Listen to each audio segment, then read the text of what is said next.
नमस्कार, मैं दीपक सिंह सरोची। उत्तर प्रदेश में अपराधियों के अंदर योगी सरकार का खौफ है, ये तो आप रोज सुन रहे होंगे।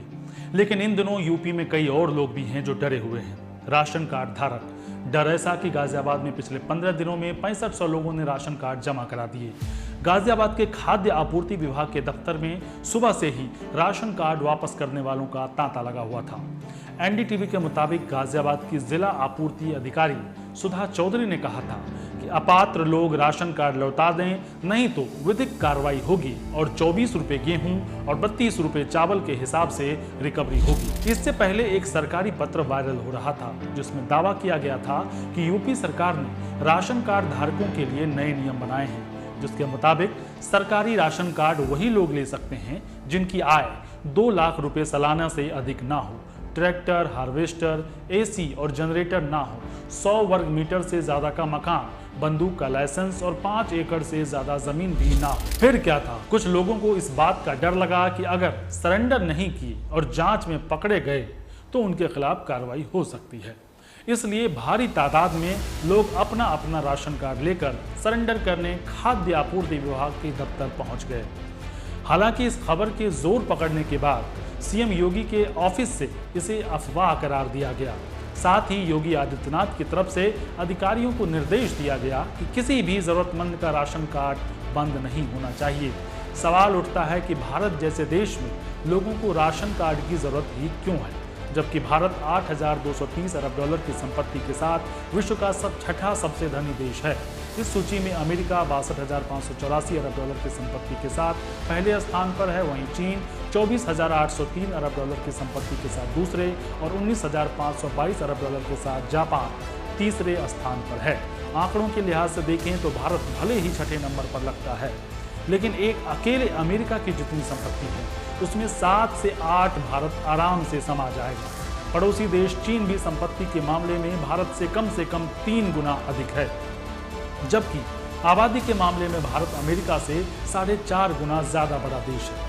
चीन और भारत की आबादी लगभग एक जैसी हो रही है, लेकिन चीन भी संपत्ति के मामले में हमसे 3 गुना अधिक है। ऐसे में सवाल उठते हैं कि भारत जैसे देश में गरीब लोगों को राशन कार्ड देना या मुफ्त अनाज मुहैया कराना कितना सही है।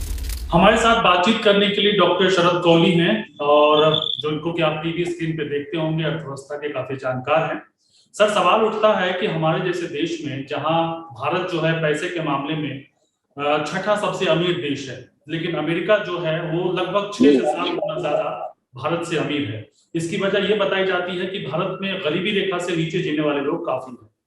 तो भारत जैसे देश के लिए राशन कार्ड या फ्री अनाज ये स्कीम कंटिन्यू करना कितना मुश्किल है? तो दूसरे पहलू से लेता हूँ, तो गरीब कल्याण योजना में 80 करोड़ लोगों को अनाज मिले, तो उसमें अब 80 करोड़, भारत की आबादी 140 करोड़ की है। तो अगर हम चलिए बाकी पैमाने छोड़ देते हैं, बहुत सारे पैमाने हैं, हम खाली इसी पैमाने को रखते हैं, तो अगर हम 138 करोड़ भारत की आबादी लें, तो आपको अगर अब देखिए कुल राशन कार्ड की अगर हम संख्या देखें, हालांकि अलग अलग प्लेटफॉर्म्स पे आपको अलग अलग संख्या दिखेगी, पर कुछ नीम के हैं, कुछ एशियान के हैं, टोटल मिला के करीब करीब 100 करोड़ जो है वो राशन कार्ड इस समय भारत में है, जिसको हम पीडीएस सिस्टम के अंतर्गत बोलते हैं।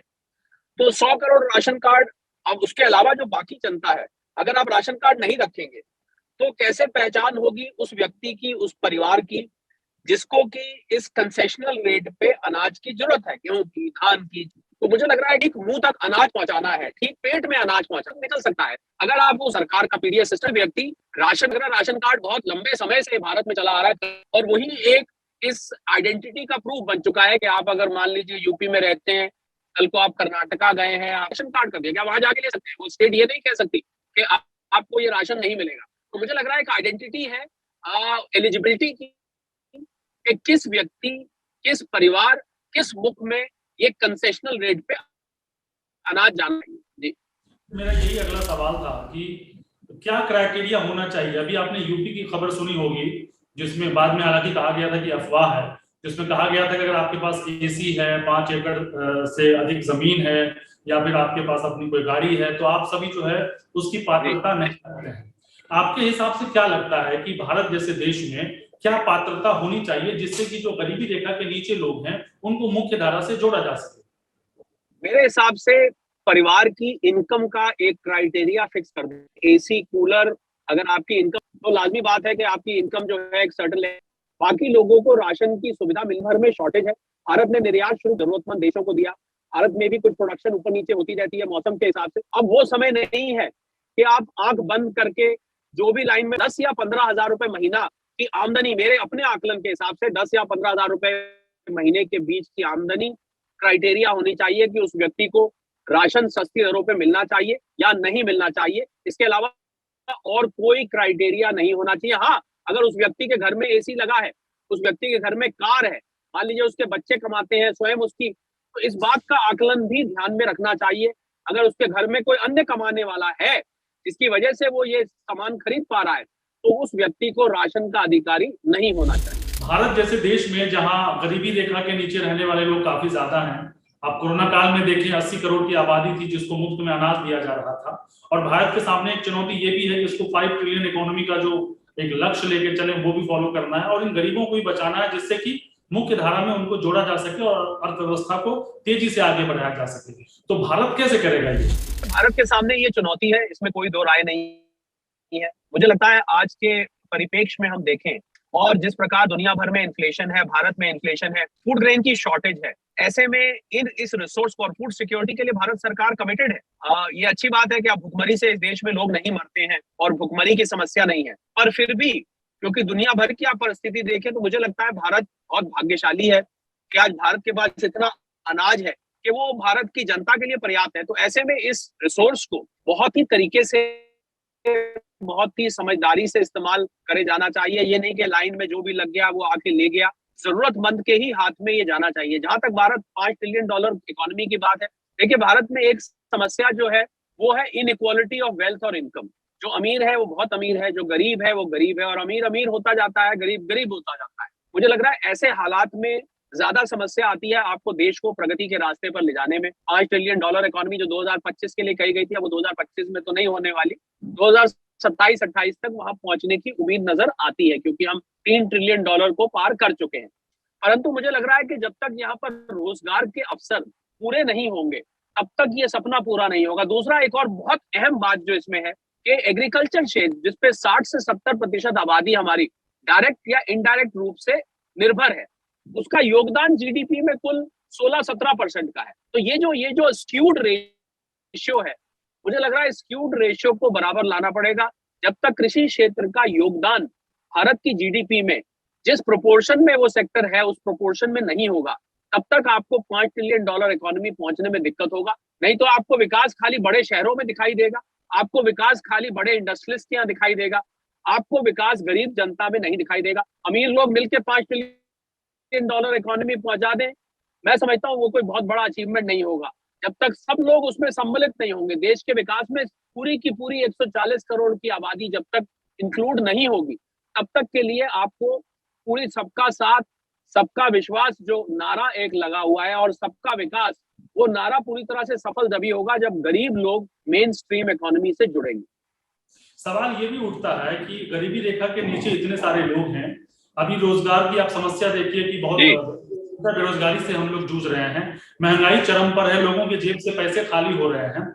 ऐसे में सरकार की तरफ से भी कुछ ऐसे प्रयास नहीं किए जा रहे हैं जिसका कि असर बहुत तेजी से दिखाई पड़े और लगे कि हाँ कुछ चीजें बेहतर हो रही हैं। ऐसे में गरीबों को मुख्य धारा से कैसे जोड़ें बिना राशन कार्ड दिए? भारत की जो काम करने वाली आबादी है, मेरे हिसाब से 140 करोड़ जनता में करीब 50 करोड़ के आसपास वर्किंग पॉपुलेशन है जो लोग काम कर सकते हैं या जो लोग काम करना चाहते हैं, और जो लोग काम नहीं करना चाहते उनमें से भी काफी लोगों को काम काज से जोड़ा नहीं जाएगा जब तक जो इकोनॉमिक प्रक्रिया है, जो पूरा इकोनॉमिक प्रोसेस है जिसके अंतर्गत आप महीने के महीने कमा के लाते हैं, जब तक वो इकोनॉमिक प्रोसेस चलेगा नहीं तब तक के लिए आप एक समृद्ध देश बनने में समस्या आएगी। जब तक बहुत सारे लोग यहाँ खाली बैठेंगे, बहुत सारे लोग यहाँ पर वृद्ध हो जाएंगे, बहुत सारी महिलाएं यहाँ पर काम नहीं करेंगे। आप विकसित देश में जाएं तो आपको महिलाएं ज्यादा काम करते दिखेंगी पुरुष से, और भारत में महिलाएं काम करने से हिचकिचाती हैं, और भारत की 65% आबादी 35 साल से कम की है।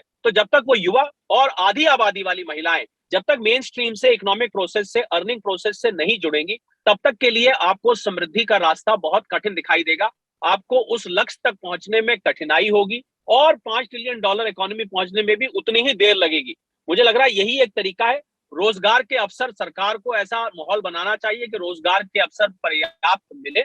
सरकार को ऐसा माहौल बनाना चाहिए कि जो इनफॉर्मल क्षेत्र में हमारे लेबर है, और ये ध्यान रखना चाहिए 85% से ऊपर इनफॉर्मल क्षेत्र में है, उस लेबर को मेन स्ट्रीम में लाना, उस लेबर को ये काम मुहैया कराना। मुझे लग रहा है जब तक ये नहीं होगा तो देश को अमीर देश बनने में या अमेरिका की टक्कर में लाने में या $5 ट्रिलियन और उससे ऊपर जाने में उतनी ही कठिनाई होगी। अभी जो फ्री अनाज या राशन कार्ड पे कम पैसे में अनाज देना, इस जैसे ये सारी स्कीम अभी कंटिन्यू रखना होगा। सरकार के पास कोई दूसरा विकल्प फिलहाल नहीं है। लोग पहले भुखमरी से ना मरे, फूड सिक्योरिटी पहले। आप जिंदा रहेंगे, आपका पेट भरेगा, तब कहीं आप कमाएंगे जाके।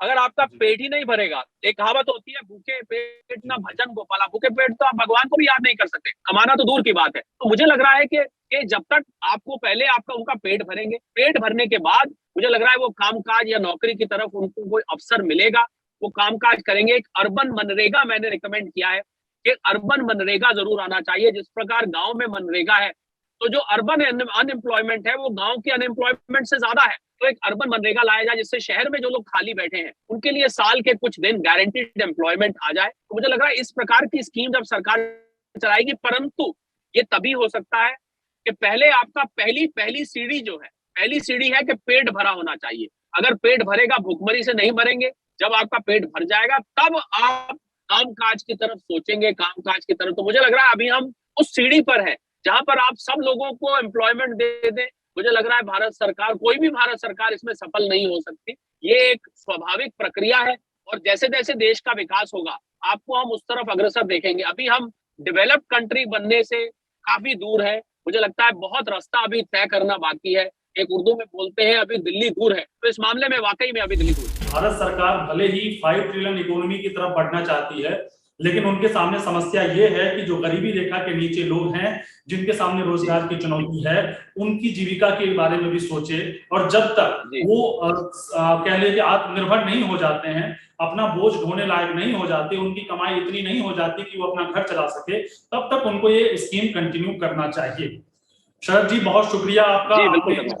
शेड्यूल में आपने हमारे लिए समय निकाला। मैं और लंबी बातचीत करना चाह रहा था, लेकिन चूंकि आप गाड़ी में हैं तो थोड़ा नेटवर्क का इशू है, लेकिन फिर भी बहुत शुक्रिया, धन्यवाद।